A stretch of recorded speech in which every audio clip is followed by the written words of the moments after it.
सकल सुखांचा केला त्याग, म्हणून साधिजे तो योग.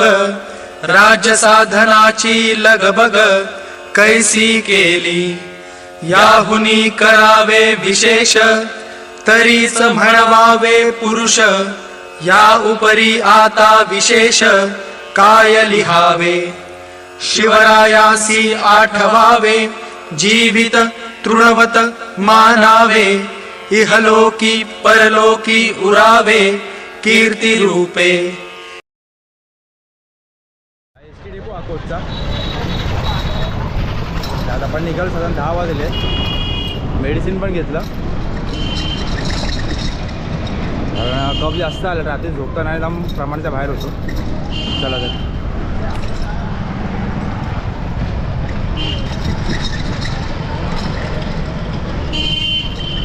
जरा बाहेर पडता लोक आउट होणार होते. त्या रोडला लागलो आहे. परतावडा मार्गे आपल्याला गाविलगडला जायचं आहे. चला तर अजून डिस्टन्स खूप मोठा आहे. अमरावती 108, नागपूर 255, जबलपूर 531, बैतूल 155, इंदौर 409, भोपाळ 331. चला हे शिर्डीवाले वाटतात.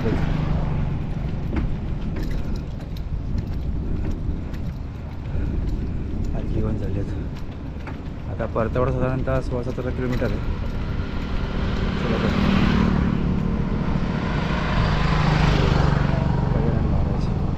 पालखी.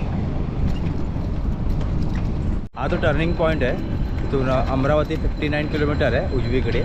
आता आपल्याला अमरावतीला पहिलं जायचं आहे ना, आपल्याला पहिला परतवाडा मार्गे गाविलगडला जायचं आहे. तर गाविलगडवरून परत आपल्याला असं मागे यायचं आहे. इथून मग आपल्याला परत उजवीकडे जायचं आहे अमरावतीला. चला आलो आहे परतवाडाला. हा परतवाडा चौक आहे.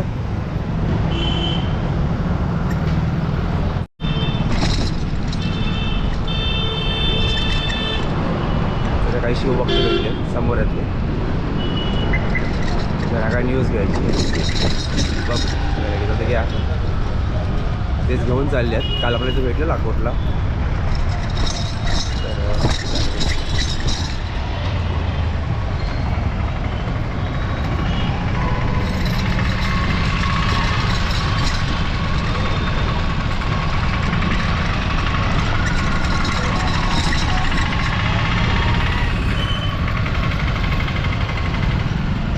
जय शिवराय. 17वा दिवस आहे आणि काल आपण परतावडा येथे अरुणोदय लॉजमध्ये थांबलेलो. इथून आपण निघतो आता चिखलदराद्वारे आता आपण गाविलगडसाठी.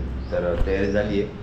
चला तर शिवराय. त्याच दिवस 17वा आहे आणि आपण आता परतावडामध्ये परतावडावरून आपल्या साधारणतः गाविलगड जायचं 27 किलोमीटर. परत आपल्याला परतावडाला यायचं 27 किलोमीटर, 54 किलोमीटर झालं. तिथून आपल्याला जायचं अमरावतीला आणि जो आपल्या चिखलदराचा घाट आहे आणि या घाटामध्ये आपल्याला पूर्ण वेळ होऊ शकतो. आणि त्यासाठी ते वेळ नाही काढत क्योंकि आज दिवस वाढले आपले. त्यासाठी आपण आता बसचं माध्यम वापरतो आणि बसने आपण चाललो आहे चिखलदराला आणि चिखलदरावरून आपण चाललो आहे गाविलगडला.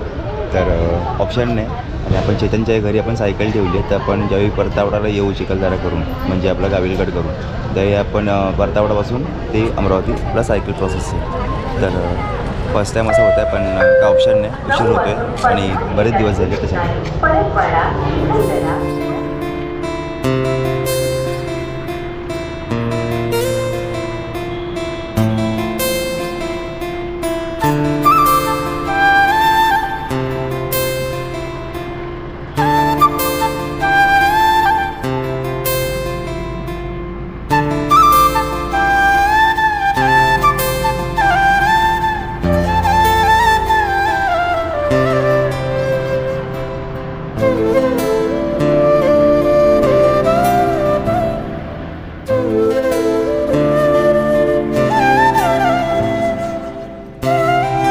मेळघाट वाघ्य प्रकल्पातील हा गाविलगड आपण पाहू शकतो लांबून. चला तर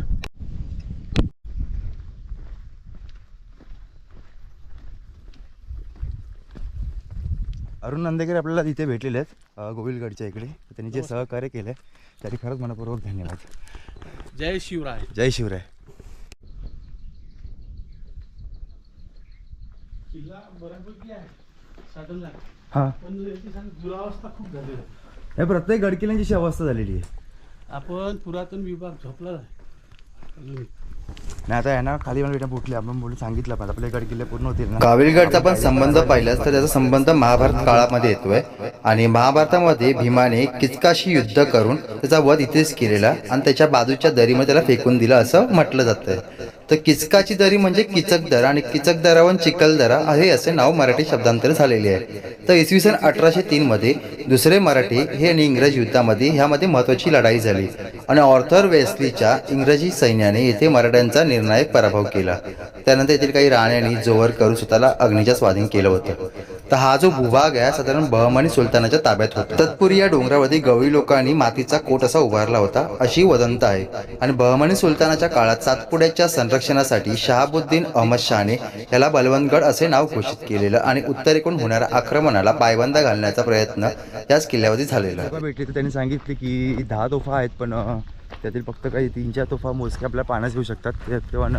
आता हा आपण पहिला दरवाजा पार केला ज्यावरती सेकंड दरवाजा तिकडून मग मस्जिद लागेल आणि मस्जिद थोडं पुढे गेल्यावरती आपल्याला मग काही 3-4 तोफा दिसतील. ते पण एका रांगेमध्ये नाही पुढे फक्त एक मोठी तोफ दिसू शकते. मग बाकीच्या तोफा या जंगलामध्ये रानामध्ये विस्कळले सहसा आपल्याला दिसणार नाही. तरी चला बघू.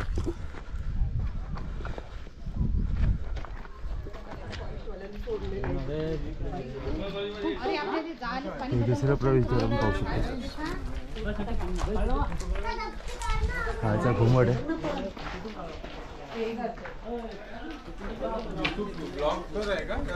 हा शिवरायांची वारी म्हणून पूर्ण महाराष्ट्र ओळखतो.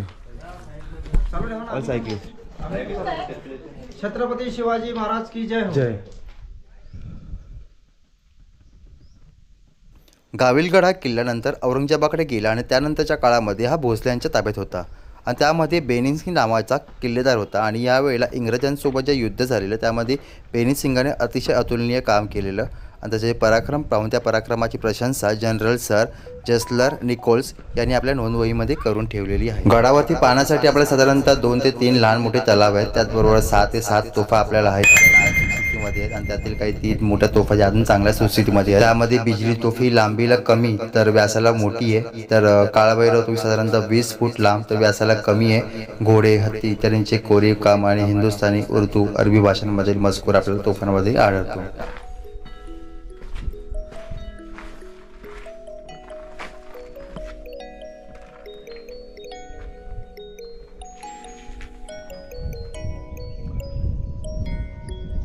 पाण्याचा टाका आपण बघू शकतो. आता आपण सरळ पुढे जायचं. ही आपण जुनी मस्जिद बघतोय.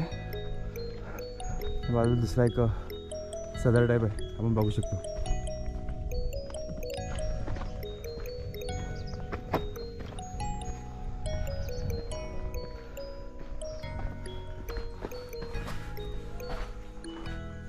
काही पुरातन वास्तू आपण पाहू शकतो.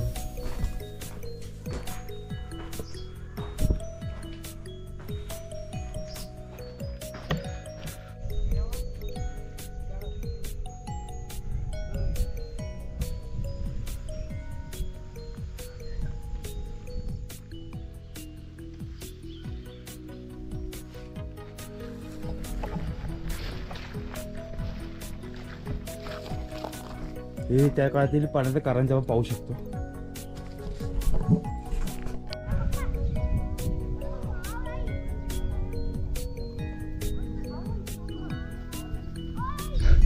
आता मी हे समोर स्ट्रक्चर बघतो. हा जो दगड आहे ना हा दगड आहे. हा एकदा ढासळला ना हे वरचा पूर्ण बुरुज वगैरे सगळं खालती आहे. बघा हे जे कमल पुष्प आहे इथून पूर्ण तडा गेलेला आहे.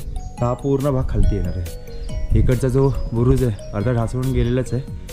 बाकीचे पण पूर्ण मस्जिदीला पूर्णपणे तडे गेलेले आहेत.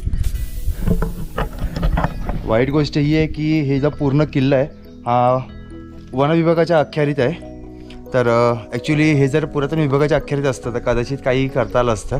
खैर काही का असं आहे ना इकडे महाराष्ट्र शासनाने लक्ष देणं गरजेचं आहे. कारण हे आपल्या ज्या मस्जिद असो काही असो पण जे आपल्या पुरातन वास्तू आहेत जतन करणं आपलं कर्तव्य आहे. आणि कसं आहे की जर भविष्यात जर हे जर वास्तू राहिले ना तर आता गाविलगड नक्की आहे की नाही किंवा होता की नाही ही लोकांना प्रश्न असेल. बघू शकता त्याची अवस्था काय झाली सध्या ती. अशा असंख्य वास्तूंची अवस्था अशी बेकार होत चालली आणि भविष्यामध्ये आपल्याला गडकिल्ले पाहण्यास येतील की नाही ही खूप आशंका राहील.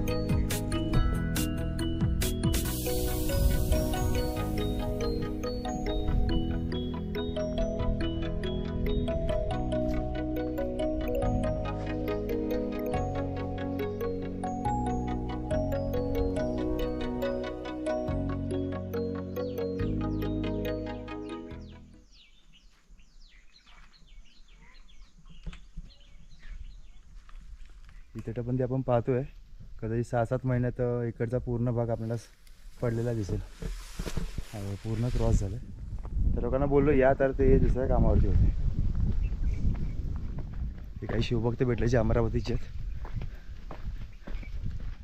हे आपण तटबंदीच्या बघतोय ते या ढासाळत चाललेले आहेत. आपण जी नरनाळ्यावर तोफ पाहिली त्या तोफेपेक्षा ही तोफ मोठी आहे. ती 27 फूट आहे. ती साधारणतः 31 फूट लांब आहे. तर त्याची रुंदी मोठी होती. हां, नरनाळ्यापेक्षा पण ही लांबीने मोठी आहे तोफ. आपण पाहू शकतो. या चिकन या अचलपूरचा किल्ला हे पडलं होतं ना ह्या टोपीनं. हां, या टोपीनं अचलपूरचा किल्ला हे पडलं होतं, हेच पडलं होतं मोठं.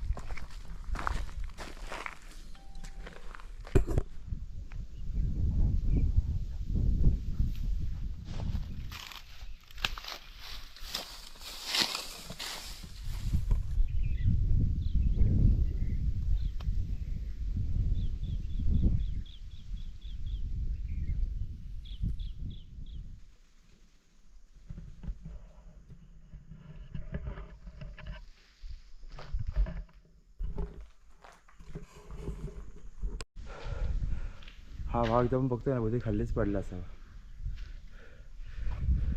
आता इथे तोफ सांगितली आहे, शोधतोय. शोधून कुठे भेटली नाही. त्याच्यात लांबडी तोफ आपल्याला बघायला भेटली. बघू भेटली ठीक आहे, आपण निघूया.